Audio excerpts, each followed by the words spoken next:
मित्रमैत्रिणींनो, आज रेश्मा कुलकर्णी तुम्हाला आज आईबद्दल एक छोटासा लेख सांगत आहे. म्हणजे मला लिहिण्याचं काही याच्यात जमत नाही, त्याच्यामुळं मी हा लेख तुम्हाला सांगत आहे. तर आजचं शीर्षक आहे, स्वामी तिन्ही जगाचा आई विना भिकारी. ही ओळ म्हणजे मातृत्वाच्या महानतेची आणि मातेच्या अस्तित्वाची अनमोल सत्याशी अधोकित करणारी. कोणती किती मोठा झाला तरी त्याच्या पायाखाली तिन्ही जग असले तरी पण त्याला त्याची आई नसेल तर तो अंतःकरणाने एकदम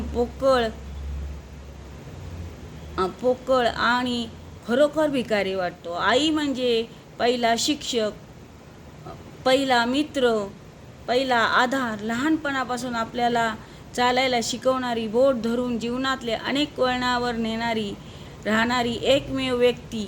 तिचा सहवास हीच खरी संपत्ती. असे घरात असलेली आई म्हणजे घरातला गाभा असतो. तिच्या अनुपस्थितीत घर असते पण घर पण नसते.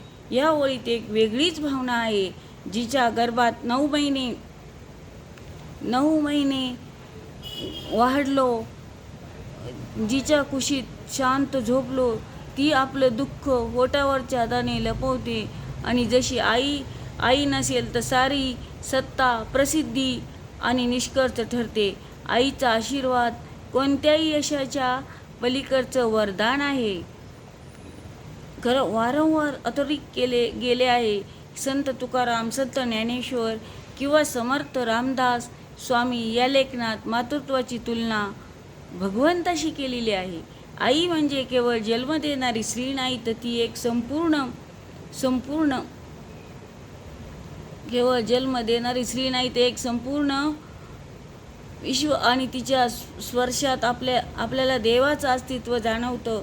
म्हणूनच आई या 2 अक्षराचं अख्खं जग सामावलेलं आहे. मित्रांनो, आज मी तुम्हाला आईबद्दल छोटीशी माहिती सांगितली. स्वामी तिन्ही जगाचा आई विना भिकारी. आपल्याला माहिती आवडल्यास माझ्या चॅनलला सबस्क्राईब करा. माझ्या चॅनलला लाईक करा, शेअर करा, सबस्क्राईब करा. धन्यवाद.